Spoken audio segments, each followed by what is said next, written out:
Well, your whole dining room needs to be roof-screwed, re-oiled, and re-glued. Hmm? Oh, what? What's the matter?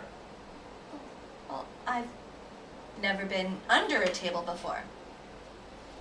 Oh, really? It's just wood under here, isn't it? Yeah. I mean, you think a dining room table was something special, but it isn't underneath. It's just wood. It's just a couple of big, wide boards. That's right. What's this? Here. What's what? Well, you have to come back under here to see. Come, come. There's some writing here, burned into the wood. Oh, where? Right here. Freeman's Furniture, Wilkes Barre, Pennsylvania, 1898. Oh, well, that's just the manufacturer's mark. 1898? That's what it says. But that's not old. Not if it was made in 1898. Well, that's not old at all. It's not even an antique. It's just American. Well, there's a lot of these around. They used to crank them out at the end of the 19th century. Well, aren't I dumb? For years we've been thinking it's terribly valuable. Well, it is in a sense. It's a solid, serviceable copy based on the English. Well, I'll be darned. You learn something every day, huh? You know a lot about furniture, don't you?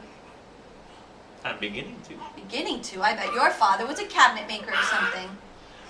My father was a banker. A banker? And I was a stockbroker until I got into this. I don't believe it.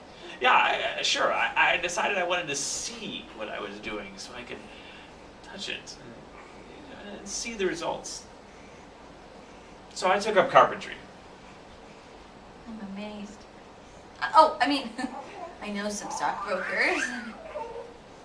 Oh, is this the support that's bad? That's the one. Well, what if you put a nail in here? Well, not a nail, a screw. All right, and another one over here, or at least some household cement. Yeah, well, they use epoxy glues now. All right, well, maybe cram a matchbook in there or something. Not a matchbook. Well, then a wedge there, a wooden wedge. Good idea. See? I can do it too. Well, will you be taking the table away, or can you fix it here? I can fix it here if you want. Lately, I've been having this recurring dream. We're giving the perfect party. We have our dining room back, grandmother's silver before it was stolen, Charlie's mother's royal blue dinner plates before the movers dropped them, and even the finger bowls, if I knew where they were. And I'd invite all of our favorite people. I mean, not just our old friends, everyone we've ever known and liked. We'd have the man that fixes a Toyota, the intelligent young man who bought the Peyton house, the receptionist at the doctor's office, and the teller at the bank. And our children would be invited too. And they'd all come back from wherever they are. And we'd have 2 cocktails and hot hors d'oeuvres and a first-rate cook in the kitchen. And everyone would get along famously. My husband laughs when I tell him this dream. Do you realize, he says, what a party like that would cost? Do you realize what we have to pay these days for a party like that? I know. I know all that, but sometimes I think it might be worth it. We'll talk in here. No one will disturb us. Nobody comes near a dining room anymore. The thought of enjoying good food with attractive people, that's served well and cooked properly, that apparently doesn't occur to anyone at all.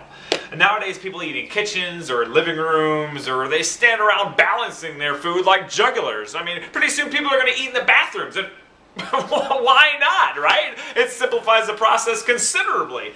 Why are you sitting there? Well, I'll sit here, okay? There's a purple finch that comes by and eats at the feeder every evening and brings his young. I like it. Listen, I want to go over my funeral with you, okay? Look, I want to do it. There are only a couple more apples in the barrel for me. Okay, Pop. Look, this time I mean it. It's true, okay? So I want to go over this. I can't talk about it with your mom. She starts to cry and your brother isn't here. So I just want you to do it, okay? Because you don't seem to get so distracted. But please, concentrate on my funeral, okay?